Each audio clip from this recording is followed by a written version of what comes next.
Ahojte. Dnes sa spolu pozrieme na soundbar, ktorý vlastne nie je soundbarom. Je to teda alternatíva od firmy Cabas k soundbarom, ktoré majú tak trochu problém s vykreslením priestoru. No a toto je Cabas The Pearl Cashy, je to maličký 2.1 mini systém a dnes si o ňom povieme viac.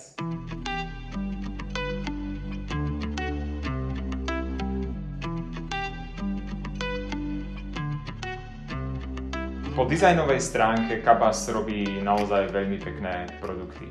A v tomto prípade už prešiel Cabas evolúciou takých tých lesklých lakov, v tomto prípade to máme matný lak, ktorý je buď čierny alebo biely. Zároveň u toho subwooferu vidíte, ako je pekne zakomponovaný chladič, aby sa nám neprehrieval.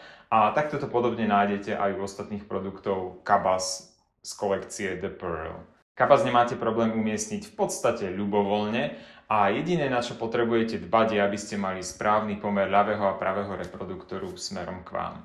Samozrejme, môžete ho doladiť, ale čo je to hlavné, tak aby ste naozaj mali z tohto systému ten stereo prejav, tak si ich dajte po bokoch. Potom, čo sa týka subwooferu, tak to je také trochu sporné. Ja by som ho stále nechal takto, ako je v strede pri televízore, a to z toho dôvodu, že takto to dáva celkom zmysel aj po vizuálnej stránke. Keby som ho položil niekde len vedľa TV stolíku, tak je tam tak trochu utopený, ale samozrejme môžete. Myslím, že u Cabas robia všetko dobré, niektoré veci sú u tej dizajnovej časti veľmi pekne premyslené. To napríklad, že kábel, ktorý ide potom zo zadnej strany toho subwooferu, aspoň prípojný, tak ten je pekne zahnutý, aby vám v podstate nič nevyzeralo zle na tom. A zároveň všetko máte predpripravené, takže dostanete k tomu mini reproduktoríky, ktoré sú po stranách a povieme si o nich viac. Ale tie sa pripájajú klasicky banánikmi k subwooferu, ktorý je vlastne aktívny, slúži ako streamer. No a po dizajnovej stránke naozaj tomu nemám čo vytknúť, vyzerá to veľmi elegantne. A ja sám by som si kľudne takýto systém vybral. Áno, nie je to pre tých, ktorí chcú mať doma veľké reproduktory a samozrejme od tohto systému ani nemôžete úplne čakať, že to budú veľké stĺpové reproduktory. Ale je to skôr pre niekoho, kto má rád kvalitnú hudbu a nechce mať úplne doma zaplácaný priestor veľkými reproduktormi. Cabas uvádza u systému Cashy frekvenčný rozsah od 30 do 27 000 Hz a samozrejme s týmto môžem len súhlasiť, aj naše meranie ukazuje, že tento malý subwooferik vie ísť celkom hlboko. A konštrukcia tohto systému je dvojpásmová. Maličké reproduktory, ktoré máme po stranách, tak tie fungujú ako širokospektrálne pre pásmo stredov a výšok a následne máme subwoofer, ktorý nám hrá tie najnižšie tóny. A čo som si tak podľa merania všimol je, že malé reproduktoríky sa pripájajú okolo frekvencie 300 až 320 Hz, takže tam niekde je tá aktívna výhybka. Cabas ponúka k nastaveniu zvuku strašne veľa prispôsobení, ale to si ukážeme neskôr.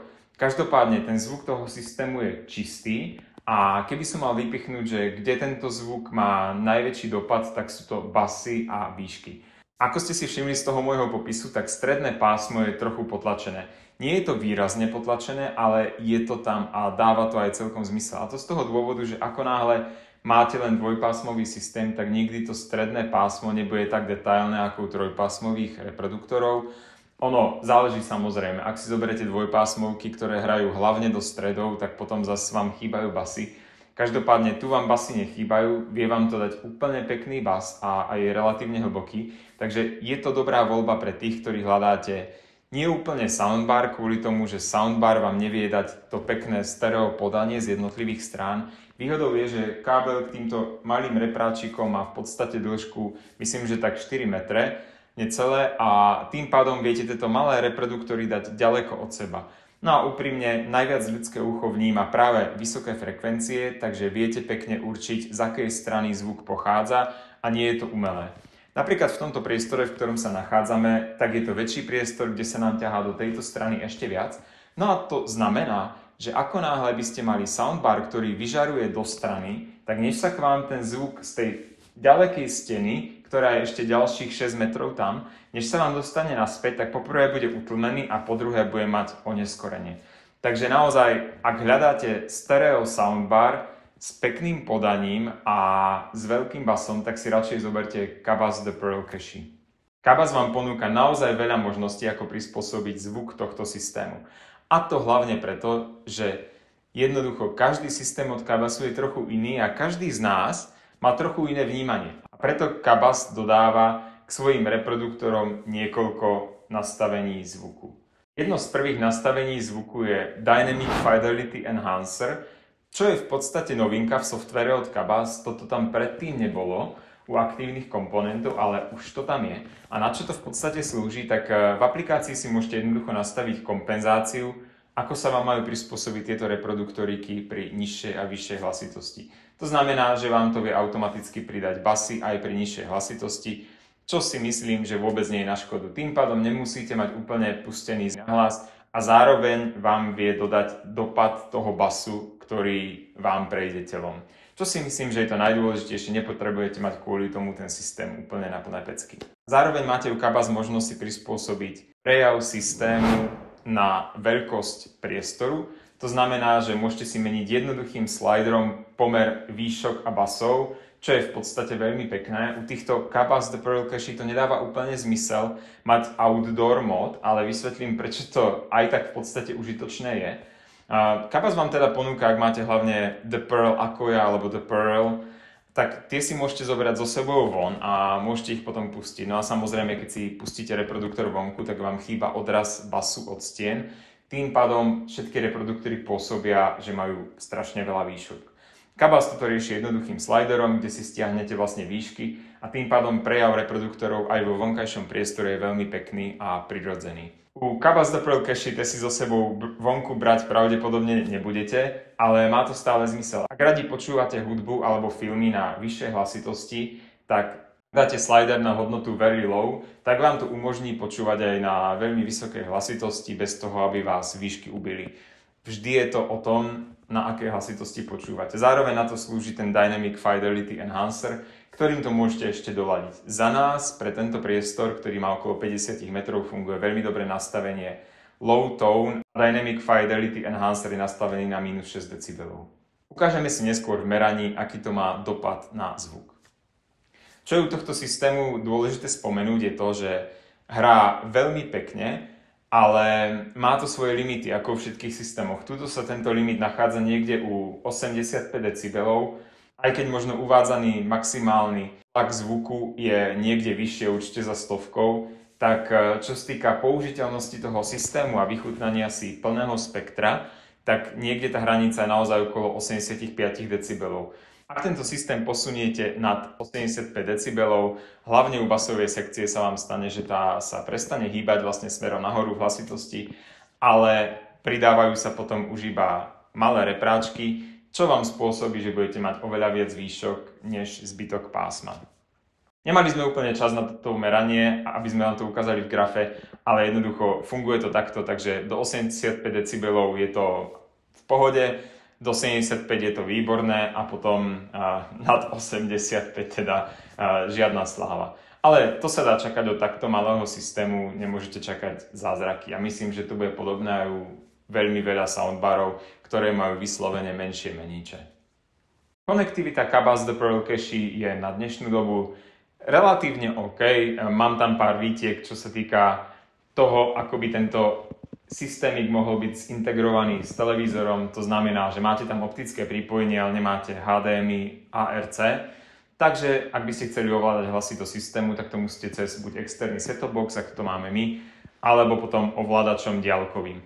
A tým sa dostávame k druhej zaujímavej veci o Kabas všeobecne. Ako náhle nájdete u Kabas otočný bezdrôtový ovládač, tak tento ovládač má momentálne celkom veľké oneskorenie, než sa vám chytí. Samozrejme, keď ho používate neustále, tak je to i hneď, ale funguje tak, že vlastne má Bluetooth pripojenie a snaží sa pripojiť vždy k systému Kabas. No a to znamená, že než sa vám chytí, tak vám to niekedy trvá sekundu a niekedy vám to môže trvať napríklad 5 sekúnd. Takže ak potrebujete rýchlo utlmiť systém z vysokej hlasitosti na nízku, príklad niekto vám volá, tak to môže byť problém. Viem, že v Kabas na tomto už pracujú, takže vyriešia to softwarovým updateom. A tu ďakujem zároveň aj distribútorovi Audio Center Czech, ktorí nám zapožičali tento systém na test a zároveň nám dali kopu informácií ešte, čo sa týka napríklad toho ovládača, že sa na tom už v Kabas pracuje. Takže ďakujeme veľmi pekne. Kabas ponúka ešte analogový vstup, ktorým k nemu môžete pripojiť napríklad gramofón, ktorý má vstavaný predzosilovač. Ďalej, veľká výhoda tohto systému je, že má vlastnú apku na streamovanie, takže ako náhle máte niektoré obľúbené služby ako Spotify, Deezer, Tidal a tak ďalej, tak všetky tieto systémy majú strašne peknú podporu. Príklad iných systémov, kde sa dáva podpora iba Apple AirPlay alebo Chromecastu, tak ten má tú nevýhodu, že ako náhle sa stratíte z dosahu Wi-Fi, alebo sa vám odpojí telefón alebo niečo podobné, tak jednoducho stratíte možnosť znova púšťať hudbu, musíte sa vrátiť do Wi-Fi a spustiť prehrávanie. Čo u tohto systému nehrozí a strašne sa mi to páči. Niekedy sa mi stane, že príklad idem na záhradu niečo vybrať a ak sa mi vtedy odpojí Wi-Fi a mám mobil teda so sebou, tak vtedy sa zastaví prehrávanie, čo úplne nemám moc rád. Takto to rieši napríklad Devialet, kde musíte byť neustále v dosahu, pretože podporuje iba AirPlay a Chromecast. To znamená, že Keshi teda podporuje aj tieto technológie, ale myslím, že vzhľadom aj na kvalitu zvuku, že z toho nedostanete úplne maximum, keďže tieto služby sú obmedzené na CD kvalitu. Inak máte ešte možnosť samozrejme prehrávať skladby z USB kľúča, ale možno to ešte niekto robí, prečo nie? Tento systém stojí 65 990 korún momentálne, ale vieme, že sa na neho bude blížiť akcia, takže ak by ste o neho mali záujem, tak ešte chvíľku počkajte. Myslím, že vám veľmi pekne postačí na normálnu, strednú a vyššiu hlasitosť, pre veľmi vysokú už nie, ako som spomínal na začiatku, ale rozhodne tento systém hrá veľmi pekne a keby som si ho mal vybrať domov, tak kvôli rozmerom a takémuto klasickému použitiu je úplne v pohode. Tu máme taký typický príklad ešte toho, čo môžete doma použiť, ak chcete mať minimalistický interiér. Je to Blue Sound Power Note 3. generácie. Takže to je taký ten hlavný konkurent a potom k nemu klasické reproduktory a subwoofer, čo nemusí asi každému vyhovovať. Takže toto je tá moderná voľba, ktorou ísť. Urobili sme celkom 4 merania okrem nepodarených, ktoré boli spôsobené relatívne novým kusom Keshi. Pri meraní sa často pozná, či sú reproduktory rozohrané. Stačí spustiť meranie dvakrát po sebe a ak sa výsledky výrazne líšia, tak je to jasné. U Keshi, ktoré boli už na teste niekde inde, ma toto celkom prekvapilo. Skôr mám pocit, že ich vlastne nikto dlho nepočúval. No ale teraz už k meraniam. V meraní máme 4 nastavenia systému. Tón nastavený na neutrálny a nízky a následne k nízkemu tónu zapnutie Dynamic Fidelity Enhancer, teda DFE, na úrovniach 0 a minus 6 dB. Slúži to na ilustráciu, ako sa systém chová, keď meníte jednotlivé nastavenia. Pozrieme sa najprv na nastavenie tónu na neutrálny a nízky bez zapnutého DFE. U basu nie je žiadny rozdiel, ale mení sa prejav u frekvencie od cca 600 Hz. U nízkeho tónu naznačeného modrou farbou vidíme výrazný pokles intenzity oproti neutrálnemu tónu naznačeného žltou farbou. Keď sa následne pozrieme na vyrovnanosť prejavu, tak to nie je ešte ono. Preto, keď zapneme DFE, tak sa výrazne upraví prejav u nízkych frekvencií na skoro ideálnu úroveň. Nastavenie na minus 6 dB naznačené zelenou farbou sa mi zdá najvyváženejšie, keďže 0 dB potom preferuje viac basy. Na celkovom prejave je vidno utlmenie frekvencií v rozmedzi 2000 až 4000 Hz. Celkovo je teda prejav jasný, detailný a s pekným basom. Zároveň nie sú Kabas Keshi smerové až na subwoofer, u ktorého je niekedy počuť smerovosť. Preto doporučujeme umiestniť subwoofer na TV stolík medzi stredovýškové reproduktory. Ako by som tento systém zhodnotil? Našiel som na internete strašne veľa recenzií, aby som si vôbec urobil prehľad o tom, ako tento systém hrá, ešte pred touto recenziou. No a zistil som, že veľa ľuďom tam niečo nesedelo, ale keď som sa pozrel na klady a zápory, tak som viac menej ani nevedel, že prečo, lebo v kladoch bol zvuk a v záporoch bola cena. Takže viem si predstaviť, že niekomu asi nevyhovuje tá cena, čo je celkom logická, ale je to dizajnovka, a za to sa vždy trochu pripláca. Proste nemáte tam hnusné veci, ktoré vám trčia, nemáte tam strašne veľkú ako hrbu káblov, ktorú potrebujete, aby ste tento systém zapojili. Takže za mňa palec hore za tento systém. Čo sa týka zvuku, tak to podanie stredného pásma je jemne posunuté dolu, teda menej intenzívne, ale to sa dá čakať od dvojpásmového systému. Inak k záporom asi jedine ten ovládač, potom absencia HDMI a RC. No a to sú asi také tie hlavné nevýhody. Inak ovládanie tohto systému je fakt pekné cez apku a ak príde náhodou druhá generácia, ktorá bude mať HDMI a RC, prípadne ešte dvojpásmové repráčky ako satelity, tak to bude úplne parádna voľba. Keby ste chceli trošku lepší systém ešte od Kabasu, ktorý má náhodou celkom zaujímavú cenu, aj keď sa mi to na začiatku nezdalo, je to Kabas Rialto. Sú to v podstate aktívne reproduktory regálové od Kabasu, majú výšku len 26 cm, je to novinka.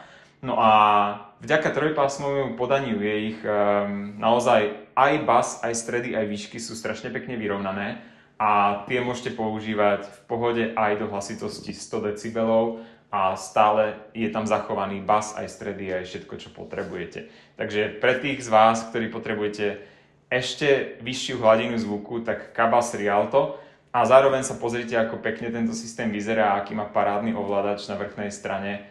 Jednoducho, to, čo náhodou tu je trochu nevýhodou u Kabas The Pearl Cache, tak u toho Rialta je všetko opravené. Takže aj týmto spôsobom ďakujem Kabas za vypočutie nás, entuziastov v audioscéne. Ak sa vám toto video páčilo, tak nám dajte like, dajte odber, ak ho ešte nemáte a budem sa na vás tešiť pri ďalšom videu zo štúdia Audal. A ak by ste náhodou našli tento systém na internete s lepšou cenou, samozrejme dajte nám vedieť a skúsime túto cenu dorovnať. Majte sa pekne, čau.